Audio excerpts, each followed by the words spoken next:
What's going on, everyone? I'm Nick with Nick Reads Fantasy, and today I'm going to be going over the top 10 books I read in 2023.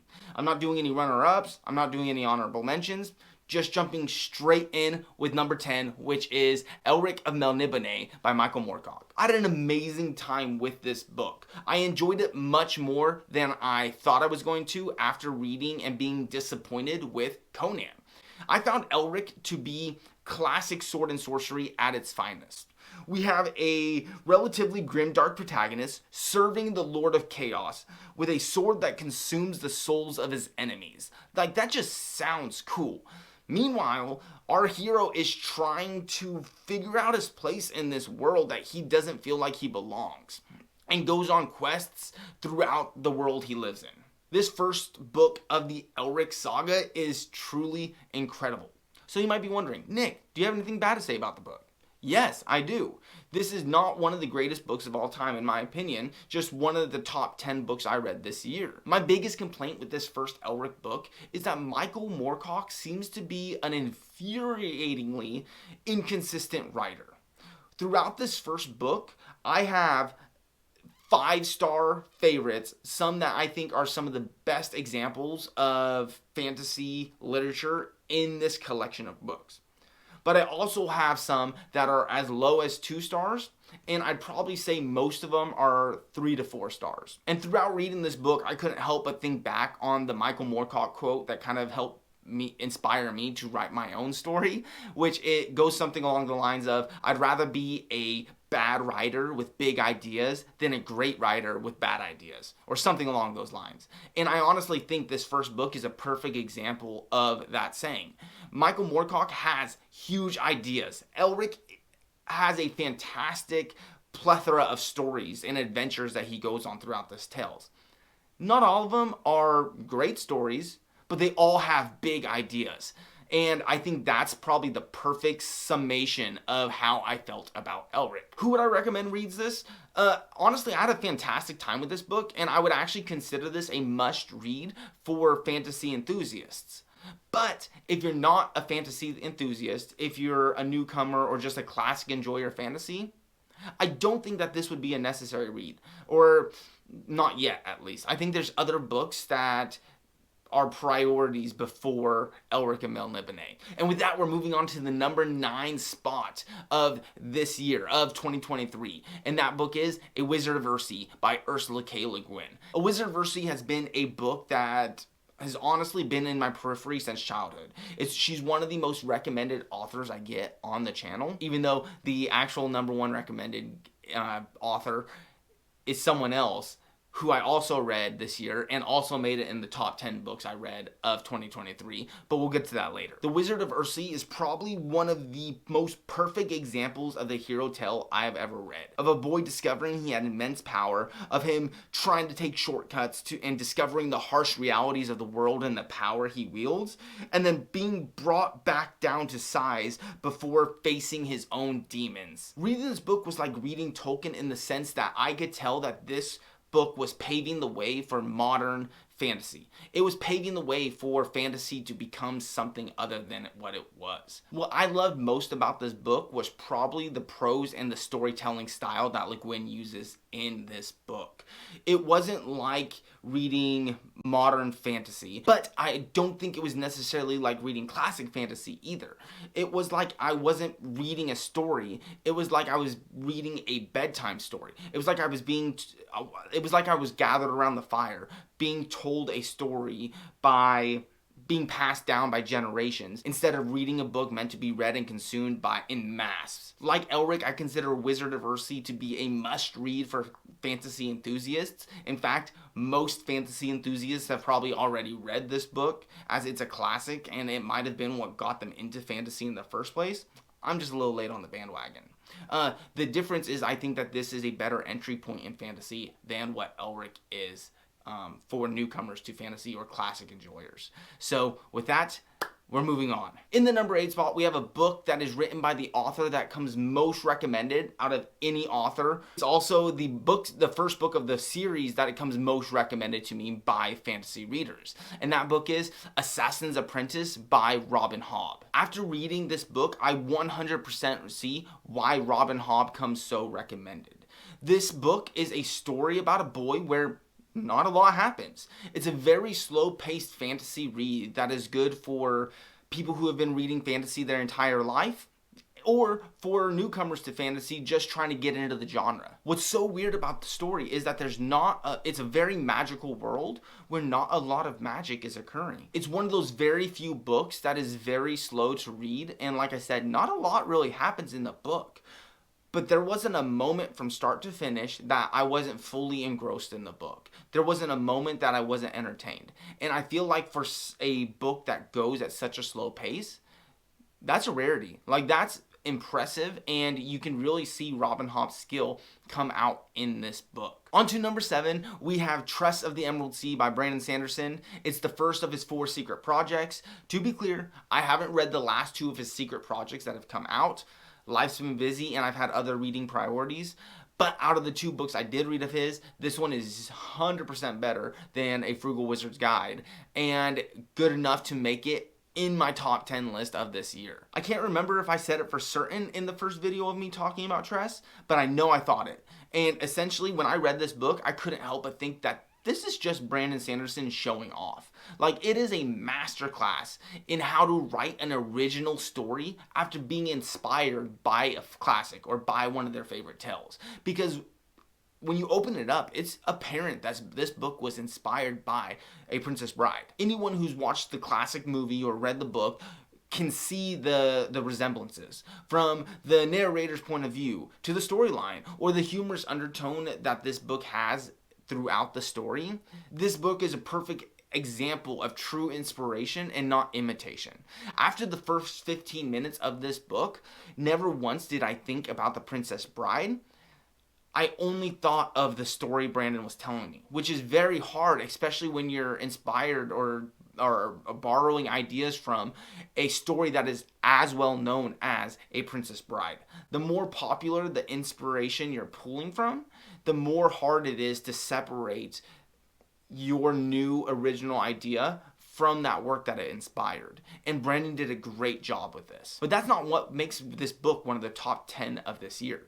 Tress's voyage on the Emerald Sea was an absolutely incredible story. The book stands out from the uniqueness from the world, to the depth of its characters, and then to what it adds to the Cosmere as a whole is almost only like the cherry on top.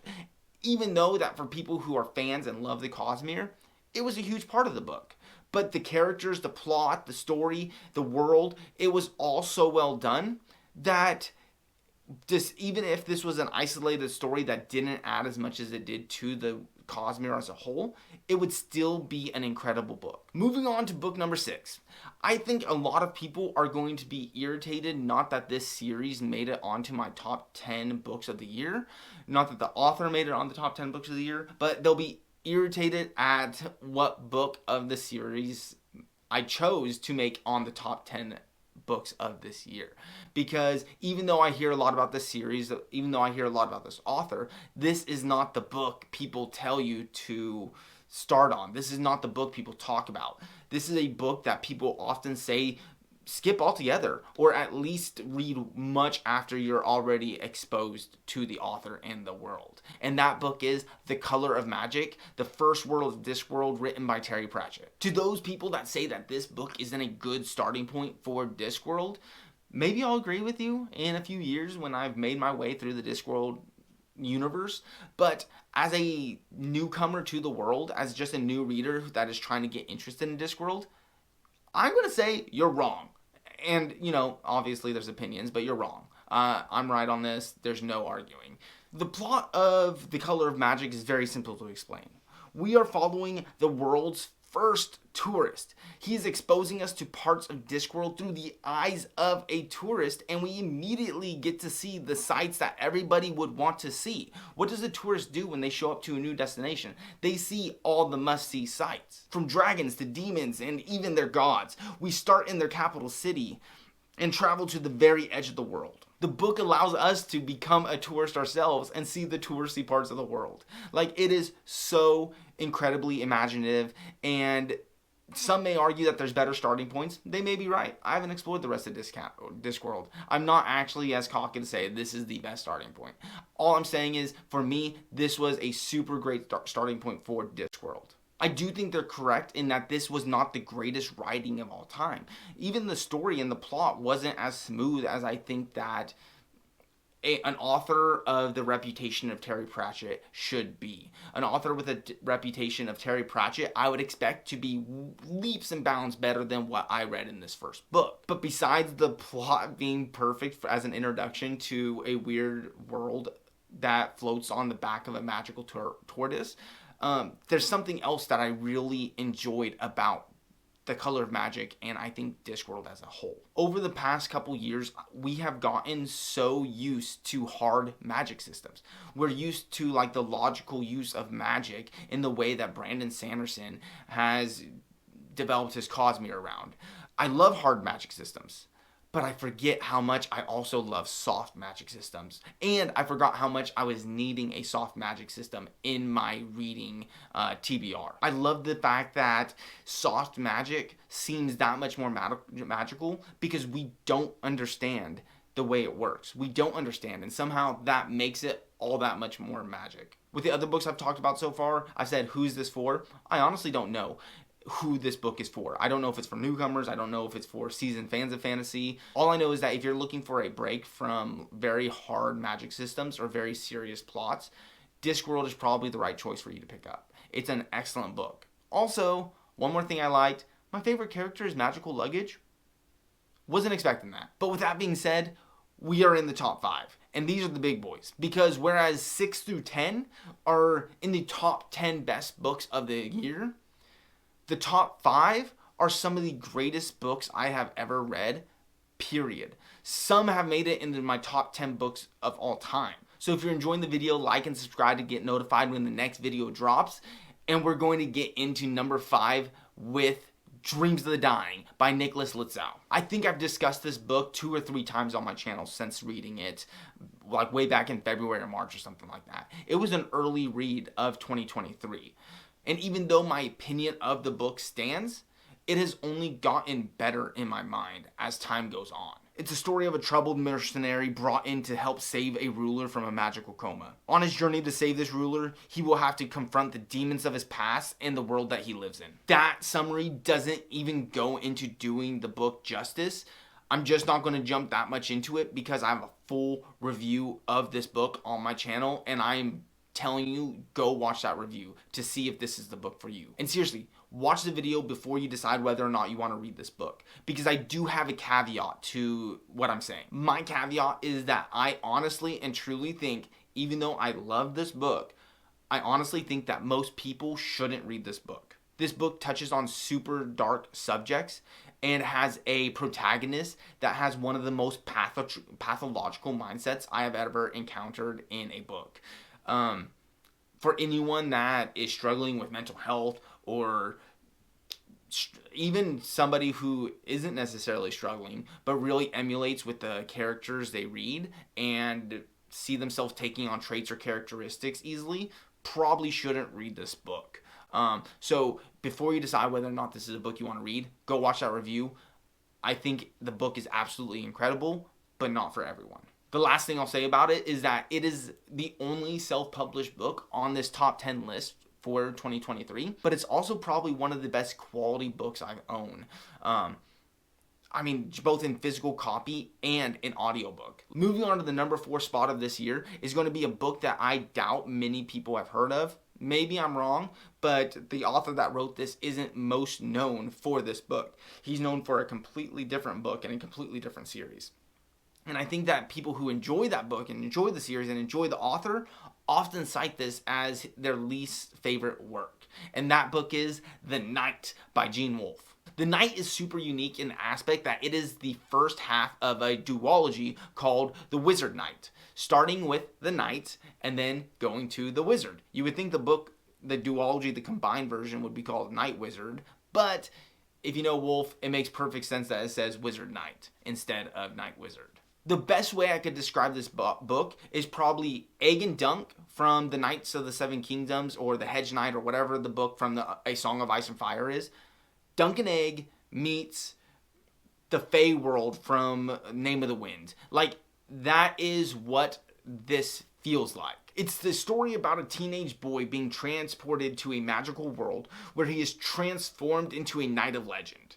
He then begins a quest for a sword promised to him, all while learning what it truly means to be a knight. This is an absolutely incredible book with an incredible story, with an incredible message, with an incredible theme, written by the most incredible author of all time. I think that is the best way to describe how I felt about The Knight. Do I think it's for everyone? No, I do not. I do not think that the average person who just casually enjoys fantasy, I don't think they would get the same reaction to this book that I got out of it. But I do still think they would enjoy it. This, just like all of Gene Wolfe's stuff, this isn't going to be a universal read. It's not going to be a universal classic for most people. But for those that do love this book, or people who do like Dunk and Egg type story, they're going to love it. And I'm excited that I started this because, like I said, it's rare to find a duology. And I've already picked up The Wizard on Audible, so hopefully I'll get to that sometime early next year. Moving on to the number 3 spot, the third best book I read in the year 2023. It is a book that is so controversial that I think it's kind of got lost through time. It's a book that, if it isn't the most underrated book on BookTube in at least the science fiction fantasy community, it's at least one of them. And I'm going to make it my goal to get more and more people to read this book because it was awesome. It was amazing from start to finish, and it blew my mind. And the book I'm talking about is the first book of the Thomas Covenant series, Lord Fowl's Bane. Lord Fowl's Bane is a portal fantasy where a victim of chance and circumstance, a modern-day leper, despised and judged, an outcast from society with bits and pieces of his flesh dying off of him, never healing, is hit by a car and shortly after transported to a magical world. But Thomas Covenant did not enter this world by chance. Upon entry to this world, he is met by a cave wight wielding a powerful staff of legend, and the Dark Lord himself, where he is given a message and sent to tell the lords of the land that Lord Fowl, the Defiler, is coming. When he wakes up, he is greeted by a young girl who begins to guide him in this new world, and shortly after meeting this girl, he discovers that he is the hero prophesied to defeat him. What's so wild is that this book is so good, but there's a scene that happens right after kind of that summary I gave you that for its time was so controversial that it completely split the fantasy community. There's a group out there that believes that this is a great, fantastic work. And people who study fantasy and the genre place Thomas Covenant and this book on a pedestal. They know it's great and that it did something new and unique during that time and paved the way for what fantasy has become. But it's so controversial because at the time, grim dark fantasy didn't really exist, or it wasn't what it is today. And at that moment, right after that summary I told you, our hero, our protagonist, the man of legend, commits evil. He does evil, and the readers of fantasy, I don't think, knew how to process it at the time. Or maybe they just didn't like reading that type of material. Totally possible. Maybe it says more about our society enjoying that grim darkness, those controversial scenes. Maybe it says more about our societies, the difference in societies between today's age and back then, than it does about the writing and the literature and what's loved. In fact, I'd probably say that's probably what it is. But the fact of the matter is, this book was literally one of the greatest books I've ever read. It's similar to Sword of Shannara in the fact that it is very Tolkien-esque. Some people think it borrowed a little bit too much, even though it's not to the level that people tell me Sword of Shannara is. There are elements that are very Lord of the Ring, like down to the fact that Lord Fowl, or Thomas Covenant, has a magic ring. Even the prose is similar to that of Tolkien, even though I would describe the prose of Thomas Covenant to be more fast paced. So if you like Lord of the Rings, if you like George R.R. Martin, if you like the first Law series, I think you should give Lord Fowl's Bane a shot. It leans more towards Tolkien than it does A Song of Ice and Fire, but he is the father of grimdark fantasy, and if you're looking for more grimdark fantasy to read, look no farther than Lord Fowl's Bane. All right, we're at the number 3 spot, and I'm actually going to combine number 3 and 2 because they're 2 books from the same series. And honestly, I can't tell which one is better. I think that this 3rd book is better than the 2nd, but I know people who think the 2nd is better than the 3rd. And those books are Dune Messiah and Children of Dune, the 2nd and 3rd books of the original Dune trilogy. And to begin talking about these 2 books, I'm going to start by talking about my reaction to finishing Children of Dune. When I finished, there was no doubt in my mind that this was one of the greatest books I had ever read. One of the greatest books of all time. The impact it had on me made me not want to read another book for weeks. Like, I didn't want to touch another book. I didn't want to think about another book. I just wanted to process everything I had just read. I've seen people that say they like Dune and Dune Messiah, but not Children of Dune. I've seen people that say they like Dune and Children of Dune, but hated Dune Messiah. I read reviews of people that thought that the series just got progressively worse. But the more I thought about it and processed what it was, I at least came up with an explanation that makes me come with peace with the fact that not everybody thinks that Children of Dune is the greatest thing since sliced bread. And I think what it comes down to is that Dune, the original Dune, is the quintessential science fiction piece for so many people. People who love Dune see that as the best of the best. Yes, there are many fantastical elements in there that draw fantasy readers to that science fiction book, but it is the quintessential science fiction book. Its core is science fiction, and it is science fiction through and through. From the technology to the ecology to the social political musings of Frank Herbert, this book is science fiction. But once you leave that first book, things begin to change. Dune Messiah is a brilliant sequel to Dune. Its focus is less on the technology and the ecology, but more on the social political ramifications of a Messiah, of a society getting their Messiah and having a living Messiah. It's still a science fiction book, but it leans on the softer end of science fiction, with it being more of a social science fiction than a hard science fiction, with it being less about the technology or the ecology and more about the social sciences. So we go from this quintessential science fiction piece to more of a social science fiction, and then we get Children of Dune. Children of Dune, in my opinion, is more of what people see as space fantasy. Yes, it still had a ton of those science fiction elements that made Dune what it is, a core of the science fiction genre, but it starts to go away from that. Science fiction is no longer on the center stage. I think that a very common saying in today's world applies perfectly to this 3rd book, and its difference between it and Dune, which is more is less. And when we look at Dune being so perfect, I think that it said a lot less. As you go through Dune Messiah and Children of Dune, Frank Herbert says more and more. He leaves less for us to ponder and think, because he tells you so much. I will go to my grave defending that Children of Dune is one of the greatest pieces of literature we have, and that I at least have ever read. It had a huge impact on me, and I think it is more relevant to today than it has been ever before. And there are 2 quotes in Children of Dune that I want to read that are more relevant today than I think they have been in the past, and especially when Frank Herbert wrote it. And I'm going to leave the discussions about the 2nd and 3rd best books of 2023 with these 2 quotes. The first quote is apparently misquoted from actual history, but it's still fantastic, powerful, and relevant. And that quote is, "When I am weaker than you, I ask for freedom because that is according to your principles. When I am stronger than you, I take away your freedom because that is according to my principles."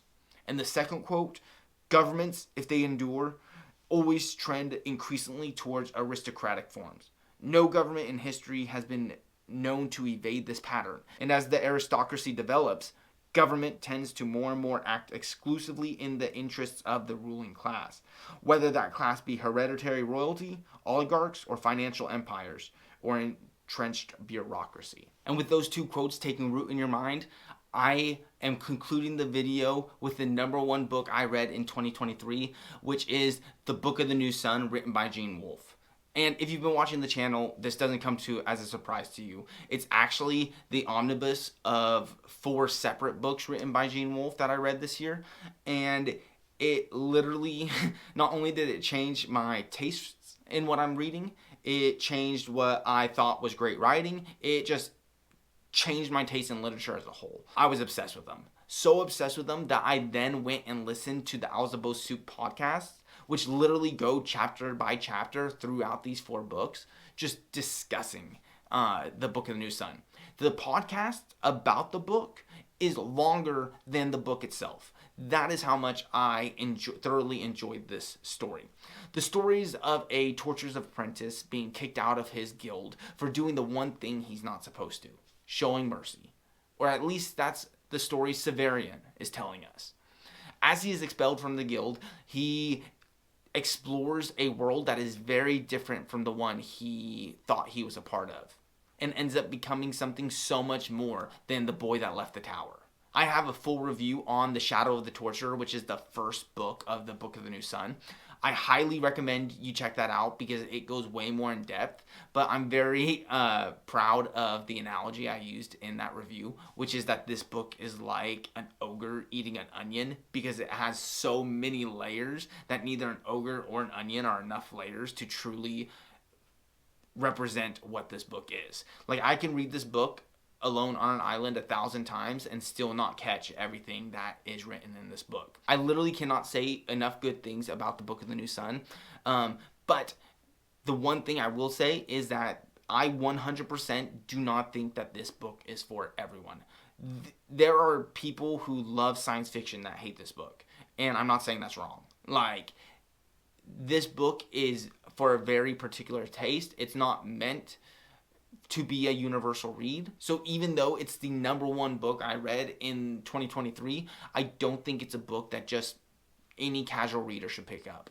It's something that you should read a little bit about, watch a couple booktube videos on. I highly recommend Media Death Cult is what I think the channel name is. I'll post his actual name right here. He's got a couple videos that can help you decide whether or not this is a book that you want to get into, and you can watch my review on The Shadow of the Torturer.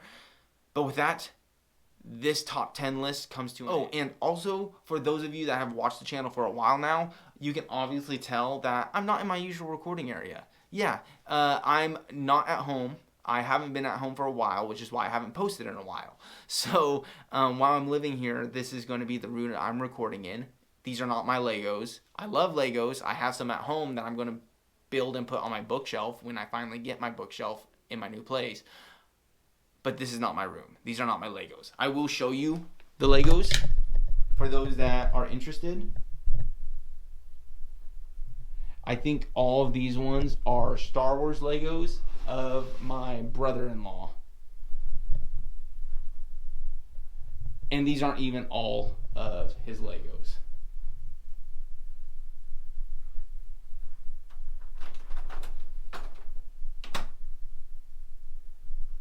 And they just keep going. Alright, and with that, this video comes to an end. It's been a fantastic reading year. I do have 2 books that I'm reading here in the month of December I'm sure I'll finish, but they did not come anywhere close to the top 10 list. So, with that being said, thank you for watching. Make sure you like and subscribe to get notified when the next video drops. And until next time, I hope you're out there reading cool new books and exploring those cool new worlds. And I'll be back soon. Thanks for watching.